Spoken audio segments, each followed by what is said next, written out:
I don't know what's funnier, the band name, the album name, the the song name is fine, but I don't know what's better. Welcome back, everyone. Hope that you're doing well and having a fantastic one out there today. We're listening to the song Future Worlds, cool, by the band Meat Beat Manifesto.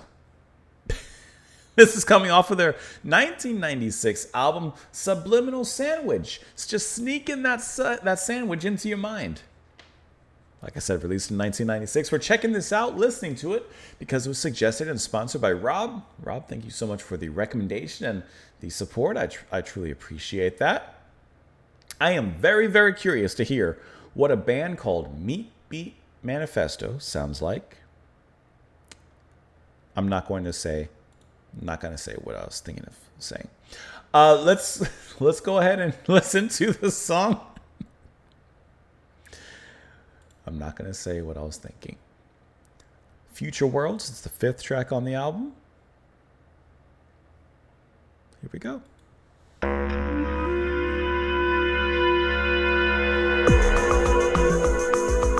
the use of electronic filters and other methods, we will simulate the sound of speech.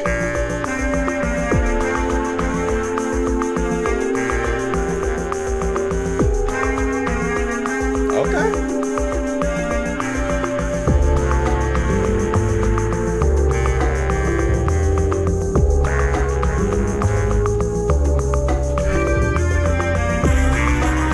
Starting off in a good place. Design future worlds.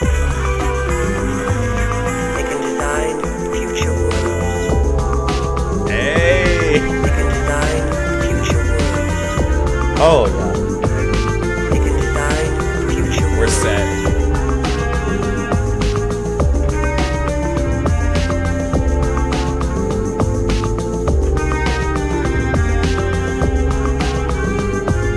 They can design future worlds. They can design future worlds. They can design future worlds. They can design future worlds.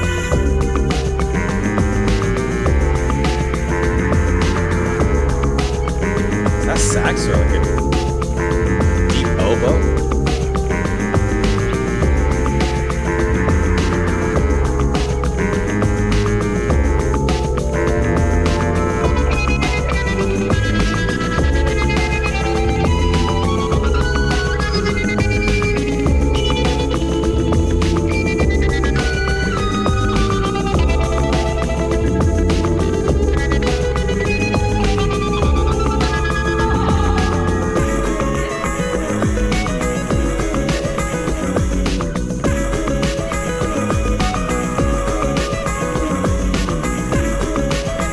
It's a cool sound.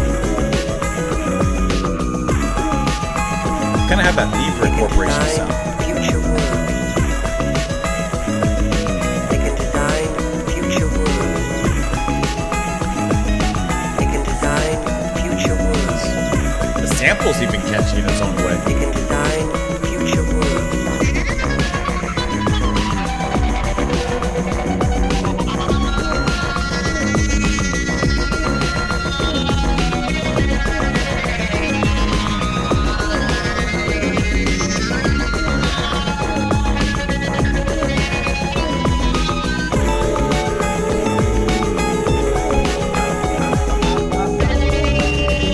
Bass coming back.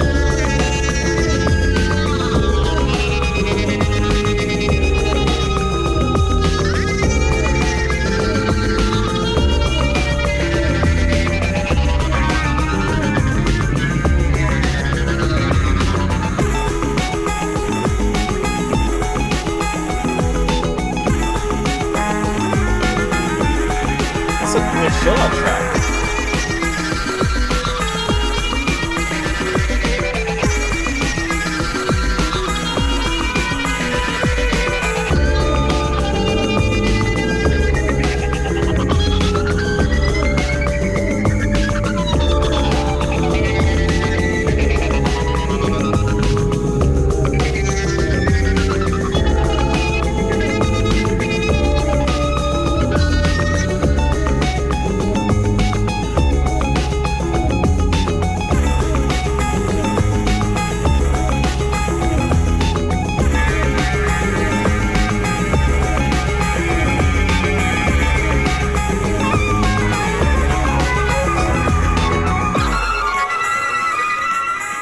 design future worlds.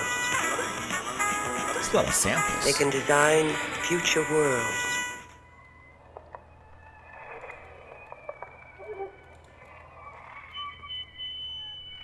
By this time, you should have adjusted the volume of your phonograph or record player to a comfortable listening level for those with normal hearing, and set the tone controls as instructed on the jacket. As far as practical, all of the people listening should be seated approximately 6 to 8 feet from the speaker. Remember, once the volume control is set, do not readjust. Do not readjust. I'm just curious to see how it pulls into the next track.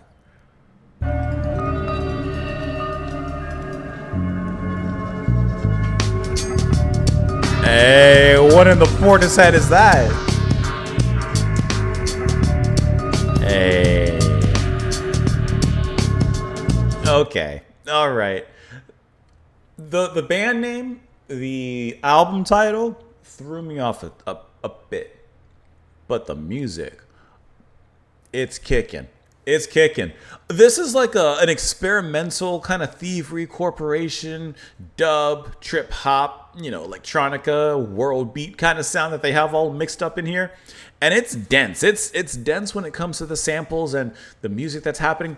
But it moves at this cool groove. And I mean cool in the descriptive sense of the word. Because this track actually has a heat. It has a humidity to it. Maybe it's biased because of the weather outside right now. But I think that this thing has a steam coming off of it that just hisses off of the sweat glistening off the skin of this track. But I think that maybe that's because of how dense it is and how much is happening, the samples, the music. It sounds like either sax or oboes in here at some point, whether it's sampled or live. I'm looking through right now just to see. But there's a lot happening, but it keeps it at this nice, easy, but deep, dark, muddling kind of groove that just kind of just has a dark factory kind of sound to it.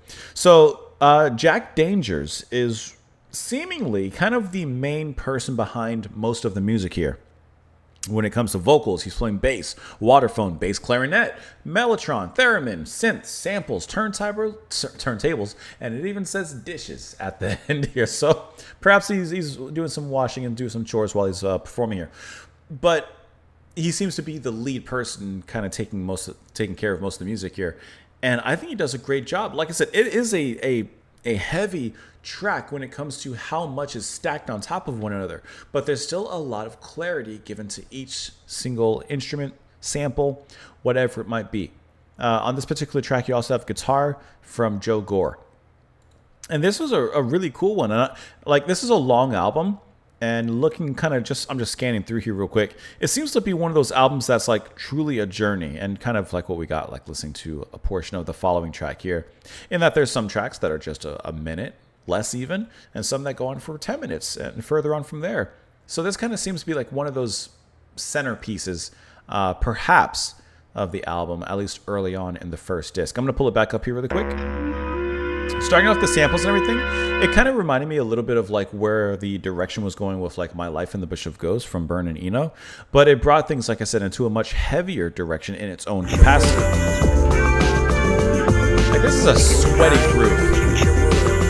And obviously the spoken sample that continuously plays throughout is not a literal catchy, singable line that's put in there. But somehow it does add kind of a catchiness to it. And I think that it's just because it's words that are repeated. It doesn't have to be sung. It doesn't have to be something delivered in a musical manner necessarily. But I think it just gives us as the listener something to latch onto, something to kind of gravitate towards as the music vibes and ebbs and flows around us. And there's still these very light melodies that spring on top of everything. Keys. And then there's a lot of experimentation. Like I said, this is Thievery Corporation if they had like a bad acid trip. But that's a really cool sound.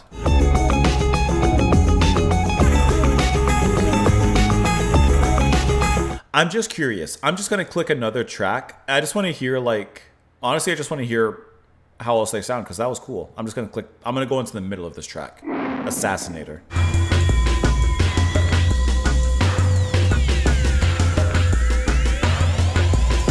That's going like deep into like a dub, but with like a future.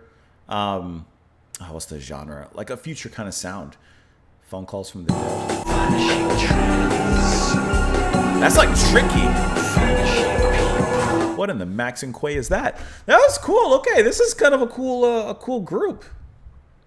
Huh. And it's a long album, but I mean, just sampling like, you know, what we sampled there, it seems like it's probably like really good. With the use of electronic filters and other methods, we will simulate the sound of speech. We can design future worlds. By this time, you should have adjusted the volume on your phonograph or a record player to a comfortable listening level for those with normal hearing, and set the tone controls as instructed on the jacket. As far as practical, all the people listening should be seated approximately 6 to 8 feet from the speaker. Remember, once the volume control is set, do not readjust, do not readjust.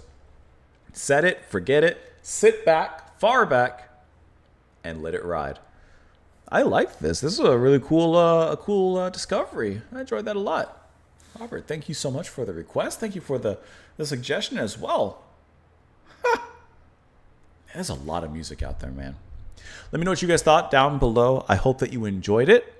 As always, thank you so much for being here. Have a fantastic rest of your day. I'll see you on the next one. Bye, guys.